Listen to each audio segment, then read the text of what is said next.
Hello বন্ধুরা, আমি তোমাদের বন্ধু সুবীর। তো সকাল সকাল বেরিয়ে পড়লাম ইটভাটায় ইট আনতে। এখন ঘড়িতে বাজে ঠিক 6টা 10। তো আমরা ইটভাটায় চলে এসেছি। আর আমার যেহেতু সারা রাত ঘুমাইনি, তাই আমি খুবই টায়ার্ড। চলো দেখি এবার ইট কি করে তৈরি হয়। প্রথমে দেখতে পাচ্ছি ওই জায়গাটা ঝাঁট দিয়ে জল ছিটাচ্ছে। আর দেখো ইটগুলো কত সুন্দর করে লাইন আপ করা আছে। এরপর সাদা বালিগুলোকে ঢেলে হাত দিয়ে ছিটাচ্ছে। কেন ছেটায় জানো বন্ধুরা? যাতে হচ্ছে কাঁচা ইটগুলো মাটির সঙ্গে লেগে না যায়। আচ্ছা চলো এবার ইট কি করে পাড়ায় দেখি। কিছুক্ষণ বালি ছেটানো দেখলাম কি কত বড় জায়গা, বাপ রে বাপ, বিশাল জায়গা তো। আর হ্যাঁ, এটি হচ্ছে বহরমপুরের হিরো ফাটা।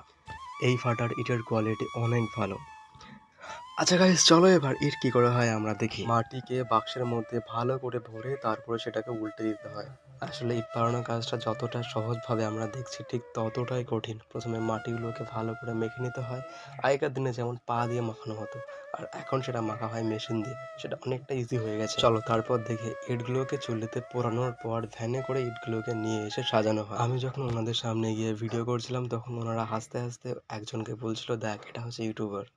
তারপরে আমি যখন দেখলাম ওনারা ঘেমে একদম চান হয়ে গেছে, তখন দেখে খুব খারাপ লাগছিল। আসলে ইটভাটায় যারা যারা কাজ করেন তারা কিন্তু খুব পরিশ্রম করেন। আর আজকের পরিবেশটা এত সুন্দর ছিল, চারিদিকে গাছপালা, মাঝখানে ইটের ভাটা, খুব সুন্দর। চারিপাশ দেখতে দেখতে একটা দিদিও দেখছি ইট পাড়াচ্ছে। সত্যি দেখে খুব ভালো লাগলো। আসলে মেয়েরা সব পারে, মেয়েরা হচ্ছে মা দুর্গা। দেখো বন্ধুরা কত সুন্দর করে ইট পাড়াচ্ছে, একদম স্টেপ বাই স্টেপ যেভাবে ইট পাড়ায়। দিদির সাথে কথা বলার খুব ইচ্ছে ছিল আমার, কিন্তু সময়ের কারণে সেটা হয়ে ওঠে। ওনাকে আমি একটা কথা জিজ্ঞেস করতাম, দিদি আপনি এক হাতে এতগুলো কাজ কি করে করেন? একদিকে সংসারের কাজ, একদিকে ইট ভাটার কাজ। হঠাৎ করে আমি একটা ভাইকে দেখতে পেলাম যার বয়স খুব জোর 13 হবে। এই বয়সে স্কুলের গন্ডি ছেড়ে ইট ভাটায় কাজ করছে, শুধু দুমুঠো খাবারের জন্য। আর এত কিছু দেখতে দেখতে চলে আসলাম আমাদের ট্রাক্টরের কাছে। দেখছে কি আতলা ইট পড়ছে। দেখো বন্ধুরা, ট্রাক্টরের গায়ে দেওয়া আছে ইট ভাটার লোকেশন। বন্ধুরা যদি কেউ তোমরা বহরমপুর থেকে ভিডিওটি দেখো, একবার হলো ইট নিয়ে দেখো। তো বন্ধুরা এতক্ষণ ভিডিওটি দেখার জন্য অনেক অনেক ধন্যবাদ। সবাই খুব ভালো থেকো।